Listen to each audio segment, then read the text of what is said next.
welcome to a new episode of The World is Burning. Once again, this YouTube channel, we're going to follow the fall of the Western civilization, specifically focusing on the financial house of cards and the economic issues that we're all going to be facing. We're all feeling it right now.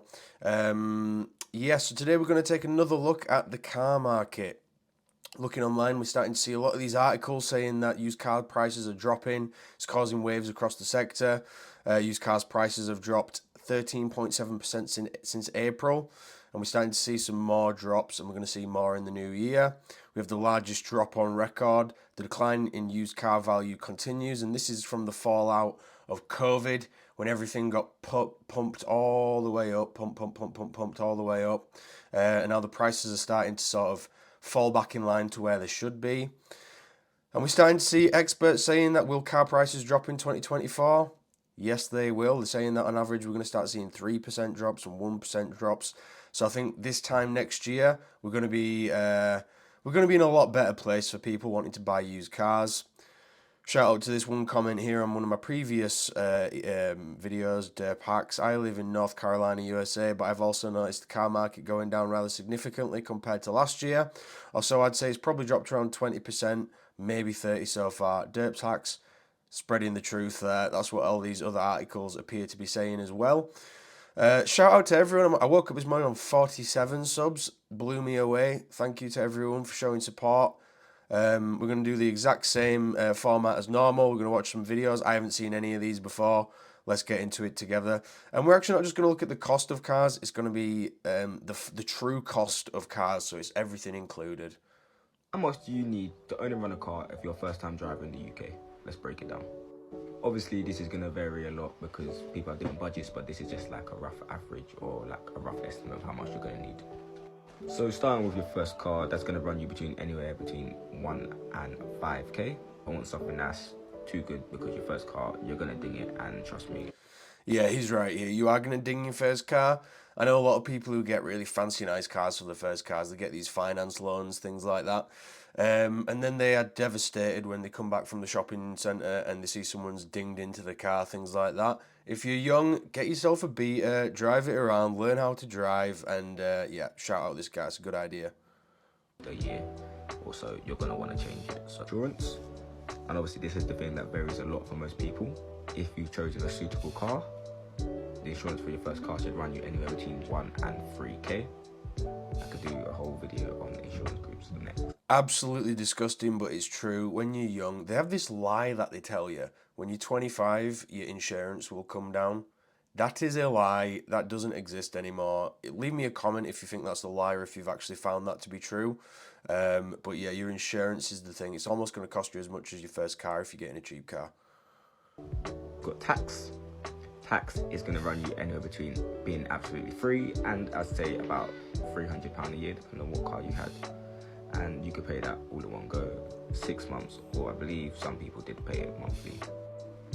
Next we have fuel, between £100 and £250 a month. Maintenance of the vehicle, I normally set around £50 a month towards that because things do go wrong on the miscellaneous stuff, because them stuff do add up. Car washes, tickets, because you will get tickets. You will get tickets. If you're in the UK, I'm not sure what it's like in America. I think we have the most speed cameras on the road. If you want a bit of a laugh, you can actually Google all the speed cameras on the road. It's ridiculous.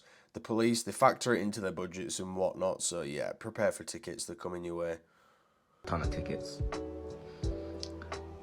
Parking or whatever. How much did you spend on your first car? This was the total of, I think, is a good average. Let me know. How much do you... Yeah, following up on his thing, leave me a comment. I want to know, what was your first car? Mine was a beat-up Citroen Saxo. I bought it for like £750. We're talking 15 years ago now. But yeah, leave me a comment. What was your first car? What was the first car you got? Was it a beater? And how much did you pay for it? I'd love to know. Here's a complete breakdown of how much it costs to run and maintain my 440 horsepower 540i. So starting off with the price of the car, 2017 540i will probably cost around 25 to 30k depending on the mileage and the spec of the car. Next on the list is your insurance costs. So I've got around 6 years no claim discount and I'm currently paying £1,320. I like to do my oil changes every 5,000 or so miles, which might be a tiny little bit excessive, but that roughly equates to around £250 for the year. So fuel cost is probably one. Yeah, gonna stop this here, guys. If you're driving a really nice car, a foreign car, yeah, you might think, oh, he's changing it every 5,000 miles. That's gonna save him so much money in the long run because it's gonna keep the car maintained. Might seem excessive doing it every 5,000 miles, but you don't want these cars to break down. You want to really keep up on the maintenance because that's where they screw you. Things on the list. I currently do around 150 miles per week, which isn't a lot. That adds up to around £1,920 for the year. So next is your tyres. You don't really need to do these every single year. It just depends on how you drive. But the tyres on my car will roughly cost around £1,100. So this year I've had to do the discs and pads on both the front and the rear. The front cost £850 and the rear cost £700. You've also got your hidden costs. I've set it to around £500. So this would include any mechanical breakdowns or anything going wrong with the car. So the total cost for the year, excluding the car price, will be around £6,640. Let me know. That's the true cost of car ownership, guys. And that's not even including the cost, or if he has monthly payments and things like that, it's already setting him back 6,600. And you see over here in the comments, good insurance price, to be honest. Yeah, same as here. Don't know how you do 150 a month in fuel. I don't think he's driving too much. Yeah, he even says here, full tank lasts me 2 weeks, which is, good for him. Listen, they don't want to tell you this. Everyone think driving's all fun, it's all great, vroom, vroom, vroom, ha, ha, ha, lose how this shit's expensive. So let me tell you guys about the true cost of owning a car. First, main cost obviously is purchasing the car. Now, obviously, there are different ways to buy a car. You can buy a car cash, you can finance it, you can lease it. But hey, this is just a start. Insurance, the biggest scam of the modern era. Paying every month in case of an accident. And when the accident happens, I still have to pay. It don't make sense, especially for new drivers. Yeah, it's kind of a scam. I honestly think these days, like there's such a good portion of people with insurance who never claim on it, so they're just paying every month to get the no claims, happy days. There's a section of people who are getting in crashes and claiming all the time, which is driving everything up. The thefts that adds to the insurance costs for these companies. But over here in the UK, you still have. If you get in a crash, you still have to pay money. It's not like the insurance covers everything. So yeah, it is a bit of a scam in my opinion these days, especially with the prices that they're paying. This is going to run you like an extra 2, 3, 4, 5 bills a month, bro. It entirely depends on your situation. Obviously, what car you drive, where you're from, the job you have. They're just bare rubbish. Petrol. Now, obviously, petrol is more of a variable expense. Obviously, the more you drive, the higher the cost will be. But listen, there's no point having a car if you're not going to drive it. So you're obviously going to be driving it a lot. And boy, them petrol prices be kicking you in the ass. Nah, Yes, man. Petrol's peak, bro. Petrol's peak because it's like you don't even realize the expense. It's like you just, let me just go get petty. When you look at your back statement at the end of the month and you see how much you spend on petrol, hey! I never expected it.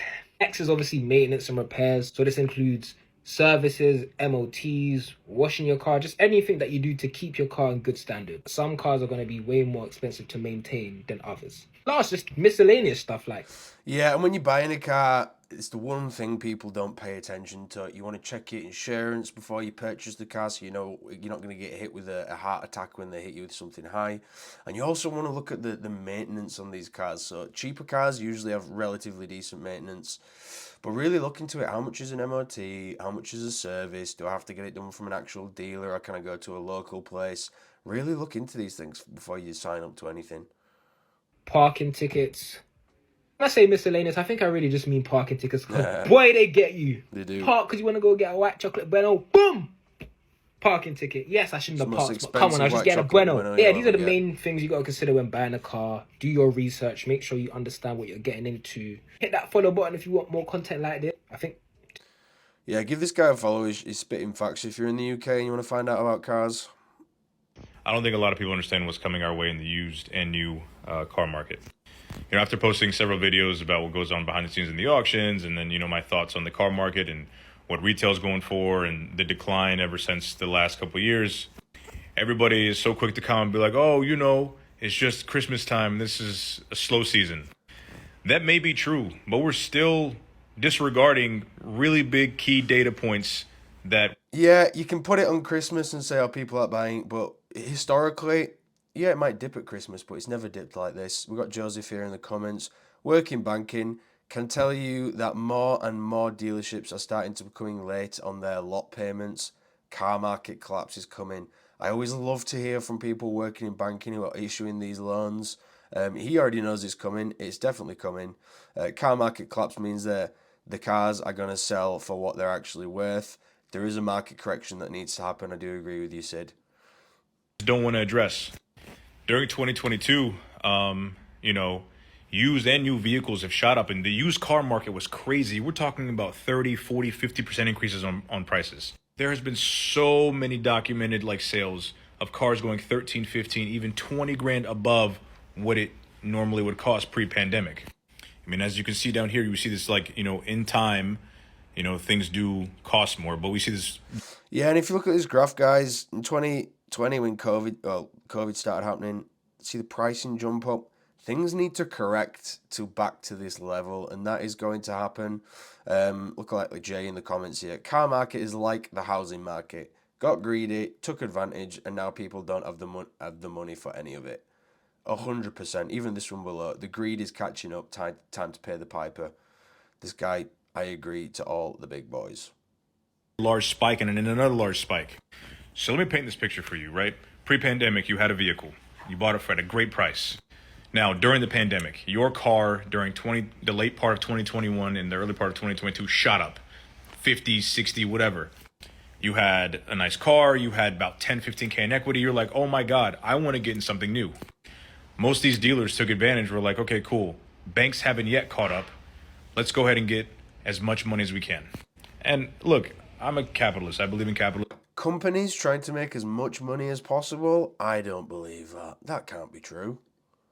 I believe people should make money, but not a short-sighted capitalist. There has to be a long-term effect to everything we do, and that's been sung over and over in our economy.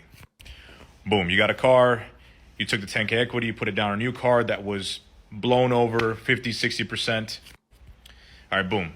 Now you have a car into 2023, 2024, and all of a sudden we're down 20, 30%. And this is so normal now. I'm going to show you. I have people who have messaged me that they have regular ass cars. This is for a 2020 Jeep Compass with 20 or 30,000 miles. They still owe $35,000. That's ridiculous. They still owe 30,000 miles. For a car like that, it should be less than 30. It should be 29,000. Look at that payment. $700, and they have to pay that around Christmas time. What the hell is going on? Why would you sign up to anything like this? Please, please, please. Any of my 47 subs, anyone watching this, stay away from this sort of stuff. 8.7% interest on a 35 balance. Come on now. Value on that car is 19 grand. So now for them to get into a new vehicle, they have to roll over $15,000 in negative equity. And that's going to be almost impossible now because the used and new car market is consistently dropping in value. So what car is this person going to be able to roll over into that's already not inflated like it was in 2022? And this is the case for a lot of people, unfortunately. Now people can't turn over vehicles. What does that mean for dealers? We can't make deals. So now we have vehicles that are sitting on the lot more than 60 days, more than 90 days. It's costing us more money. And now we're just in a situation where there's just a stagnation and prices are catching up. So now. And stagnation in any economy is death. Remember that. Whenever you hear stagflation, you want to, that is death. We have vehicles that we paid super high trade-in values. Our turnovers are decreasing little by little, and we're just oblivious to it. And we're just going to blame it on the fact that it is Christmas time, and hopefully tax season will be our bread and butter. Unfortunately, guys, this is not going to get better in my opinion. So, yeah. Shout out Young Seth, Eating with Yusuf. Go give him a follow on TikTok, guys. I always like it when I find someone spitting facts, and he is spitting direct facts. I got fucking played like a toy. I've been messaging this guy for a week trying to buy his car, and he lives 3 hours away, so I was asking all the questions to get to know the car before I go there. So today I woke myself up in the ass crack of the morning to make my way down there 3 hours away on the assumption that the convertible top, I knew it was a little fucked up. He said it opens half of the time and half of the time it doesn't. You have to open it manually and then it goes by itself. and like a small rust bubble on the fender, which is no big deal. I can fix the roof and I can fix the fender. It doesn't matter to me. But I remember I asked him, please tell me anything that's wrong with the car at all. Physically, mechanically. That's all he told me. So I'm like, fuck it, let's go. I drive my ass out there and I see him pull up. And the first thing I noticed was the rust than the pictures he sent me. So they must have been old pictures. But I'm like, whatever, it's still not that big of a deal. And then he wants to show me how the convertible roof works. It doesn't. It doesn't work at all. Not half of it. It doesn't work at all. We tried to... Yeah, you got to be very careful, guys. If you're buying a car that's got issues, they'll tell you some of the issues, but they're not going to tell you the extent of it because they still want the sale. Feel for this guy, Omar. Sorry, brother. Sounds like you got boo-fooed pretty hard. Work for like half an hour and it didn't. So I'm like, fuck it. Let me drive the car first and then we'll come back and see if it works later maybe. So I go on a test drive. Driving, perfect, first gear, second gear, third gear, fourth gear, fifth gear. It's fucking grinding every time you put it in fifth. Every time you put it in fifth gear, it was grinding, which means it needs a transmission. And those aren't cheap. I went online and I looked at the normal places where I can get those kinds of parts. And it's like $1,500 to $2,000 just for the transmission alone, without labor. And it also needed a bearing. I forgot, maybe it's a throw bearing, something in the clutch. Basically, when you turn off the car in neutral with the clutch not pressed in, it makes a weird rattling sound from the engine bay. But when you have the clutch pressed in and turn off the car, it sounds perfectly fine. I think it's called a throw bearing, but I might be wrong. But it did have that issue. So I get back from the test drive, and the guy wasn't with me this whole time, bear in mind. He took my license and said, just go drive it by yourself and come back. I get back, and I tell the guy, hey, listen, it needs a transmission. So let's start talking numbers. It's going to need a transmission, which with labor is probably going to cost me roughly like $3,000 if I'm lucky. It's going to need the body work. It's going to need to fix the roof, which was a lot worse than I anticipated.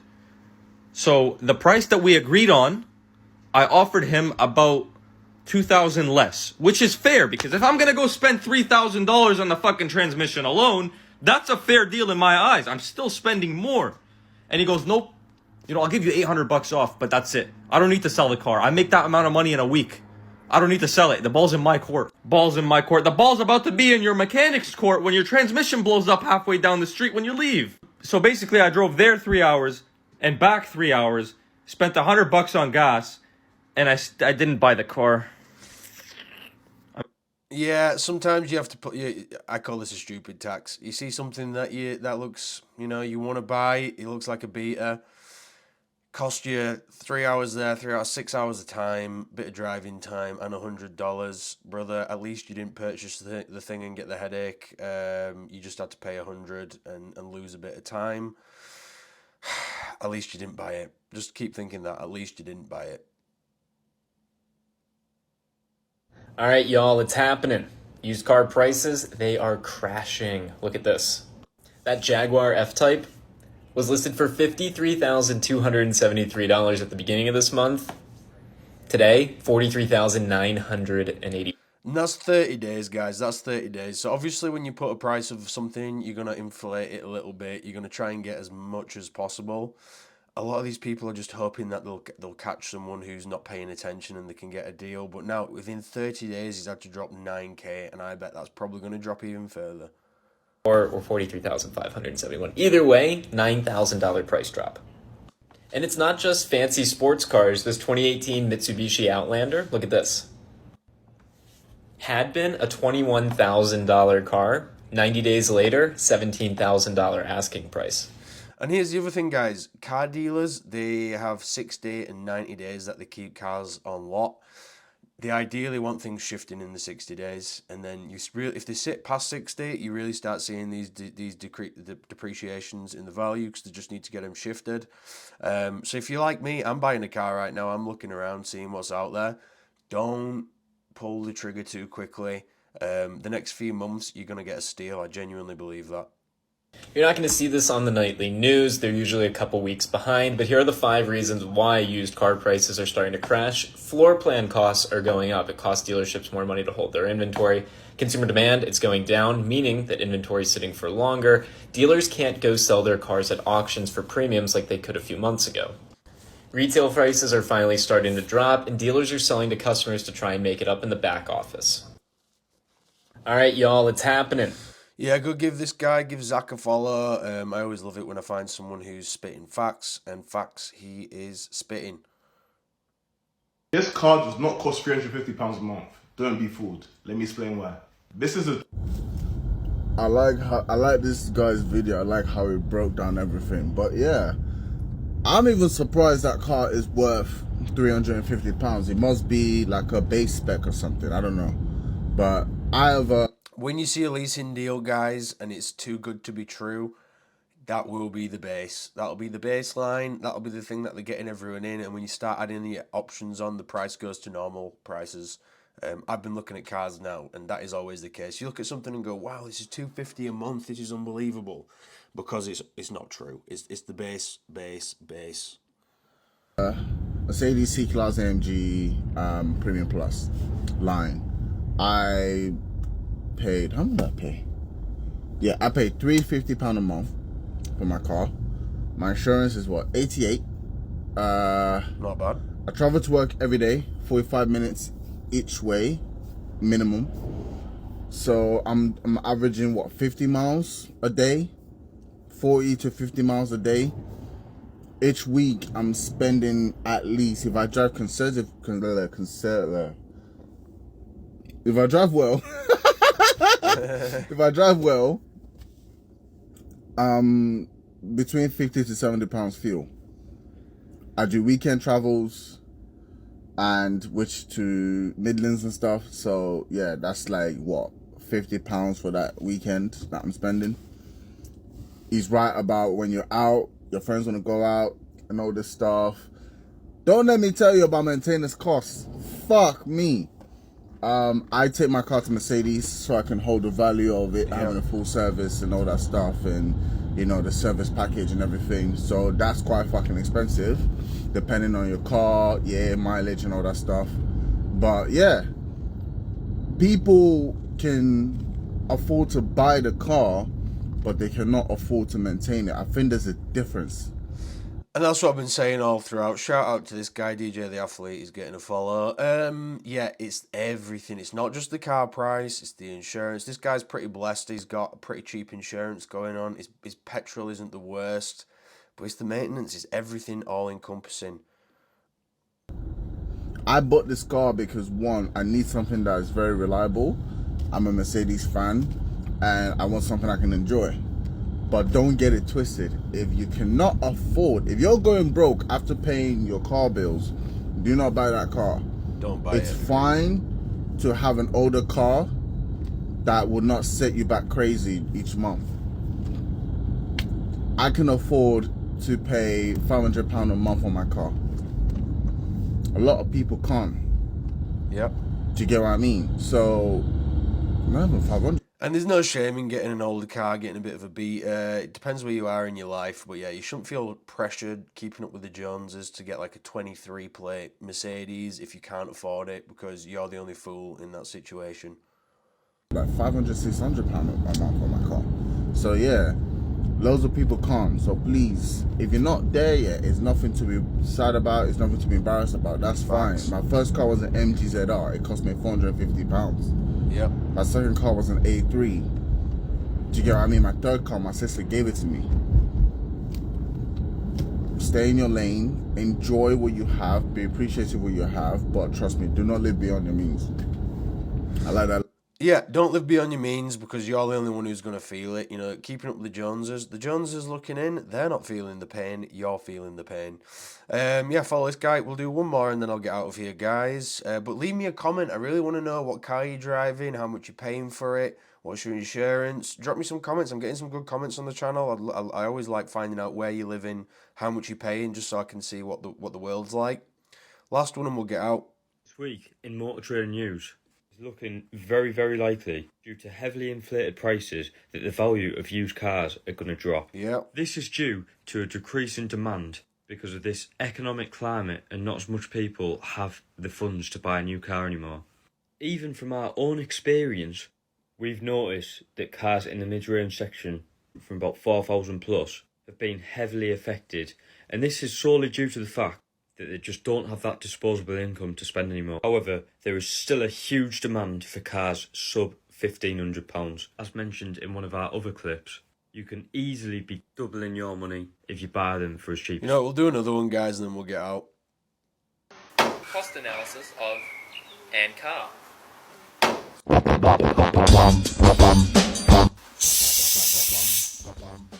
Okay. Story goes, peak of COVID 18 months ago. This pops up on Marketplace, absolute bargain. Couldn't not go take a look.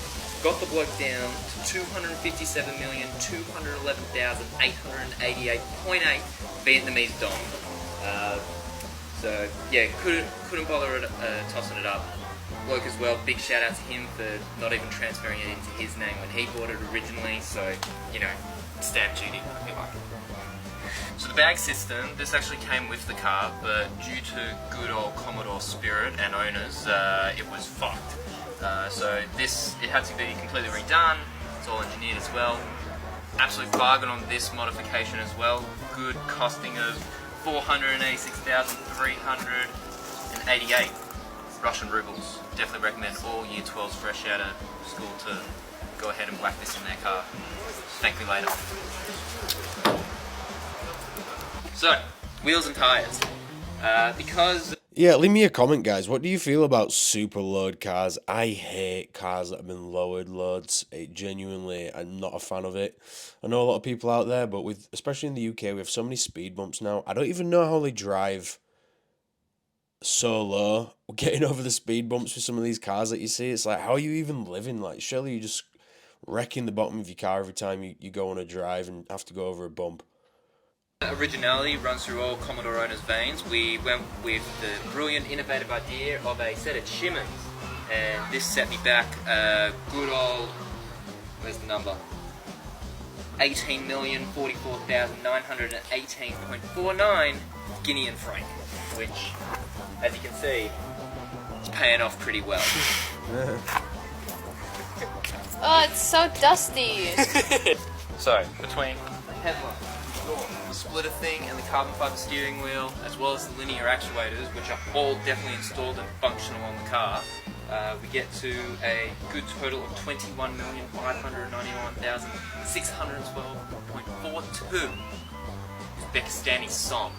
So for a grand total, all up, 6,207.41 Kuwaiti dinar, which in my eyes, we're still in for an absolute bargain, because I can list this thing back up for, what, 300 million Vietnamese dong and still make money?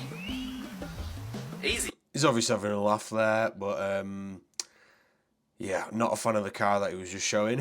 So yeah, guys, leave me a comment. I'd love to find out what your car situation is right now. And I'll catch you on the next one. Thanks, guys. Bye.